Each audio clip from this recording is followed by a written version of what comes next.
喺美國時間4月2號，特朗普就宣布對多個國家同埋地區實施對等關稅政策。對等關稅政策對全球帶嚟啲咩嘅影響呢？同埋對未來嘅世界格局有啲咩嘅啟示呢？加關稅喺美國嘅歷史上並唔罕見，譬如話喺1930年，胡佛就試過加過60% 嘅關稅，而呢一個關稅呢係帶來災難性嘅後果。時間我哋翻到1930年，美國嘅總統胡佛就簽署一項法案，呢一個法案呢就將幾千種嘅進口商品嘅關稅呢係提高最高到60%，成為美國歷史上呢係最嚴重嘅貿易保護政策之一。雖然佢嘅初衷係為咗保護國內嘅產業同埋農業係免受到外國嘅競爭嘅影響，但係結果呢係適得其反，導致全球貿易呢係崩潰，美國同世界嘅經濟呢陷入更加深遠嘅衰退。而呢一個關稅法嘅背景、內容、實施後嘅影響同埋佢點樣去加劇經濟大蕭條，最終係影響全球嘅局勢，甚至係第二次世界大戰嘅爆發係埋下咗伏筆。我哋以史為鑑，我哋嚟探討一下1930胡佛加咗60% 嘅關稅之後，究竟帶來啲咩嘅災難性嘅後果呢？第一，背景，經濟大蕭條同貿易保護主義嘅崛起。喺1920年代呢，美國嘅經濟繁榮，但係到咗1929年呢，華爾街股市崩潰，導致到信心崩潰，企業倒閉，失業嘅上升，經濟開始萎縮。面對呢一個困境呢，美國嘅政府嘅內部就出現咗一種嘅觀點，就係如果提高關稅就能夠保護國內嘅產業同埋農民，減少進口商品嘅競爭，從而係能夠穩定國內嘅經濟。呢一種嘅諗法忽視咗全球經濟嘅互相依賴性。喺1929年，參議院斯密特同眾議院霍利就提出一個法案，就要求提高幾千種商品嘅關稅。當時美國嘅農民就已經係面臨產品價格暴跌嘅嘛，佢哋希望關稅係可以保護到佢哋免受呢個外國嘅競爭。但係好多經濟嘅學家同埋企業界嘅人士就警告，呢個會導致其他國家嘅報復，進一步係破壞經濟。儘管係咁樣，喺1930年，胡佛還是簽署咗呢個法案，正式就將佢變成咗法律啦。我哋嚟睇一睇呢一個關稅法嘅內容，而呢一個法案主要嘅內容呢，就包括對超過2萬種嘅進口商品呢係提高關稅，其中某啲商品嘅關稅呢更加係高達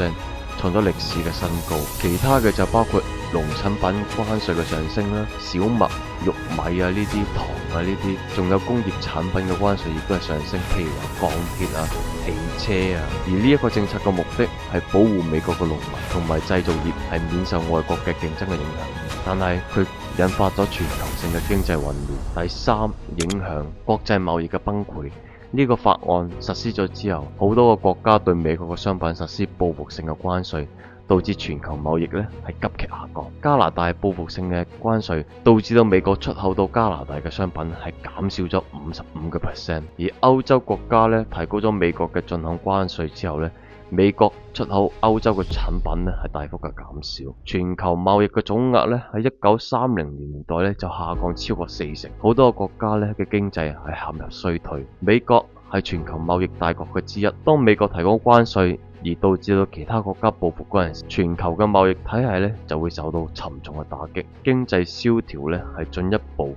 係惡化。第二就係美國出口暴跌，由於其他國家呢係提高報復性嘅關稅，美國嘅出口當然係受到嚴重嘅影響啦。譬如話喺1929年到1933年，美國出口額就下降超過60%，由53億嘅美金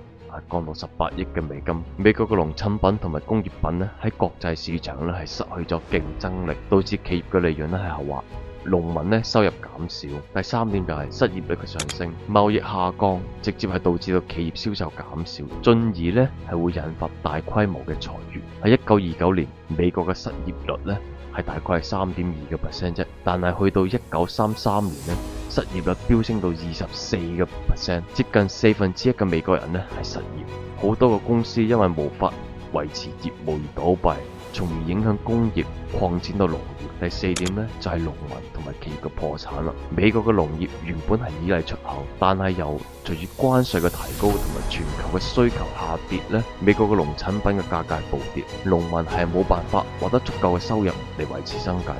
好多個農場主咧係無法償還銀行嘅貸款，大批嘅農場咧係俾銀行咧係沒收。製造業同樣係遭受到打擊，尤其係嗰啲依賴國際市場嘅行業，譬如話汽車、鋼鐵、機器製造。第五就係極端主義嘅崛起同世界局勢惡化。呢一個關稅法嘅負面嘅影響咧，不但只係限於美國，佢仲加劇咗世界嘅經濟危機，影響咗全球政治嘅格局。德國同意大利嘅經濟困局咧，導致到極端主義政黨咧係獲得更加多嘅支持，進一步令到國際之間嘅關係咧係惡化。各國開始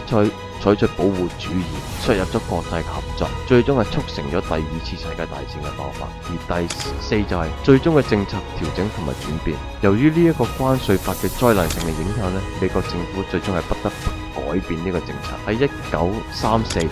美國就通過互惠貿易協定法，開始降低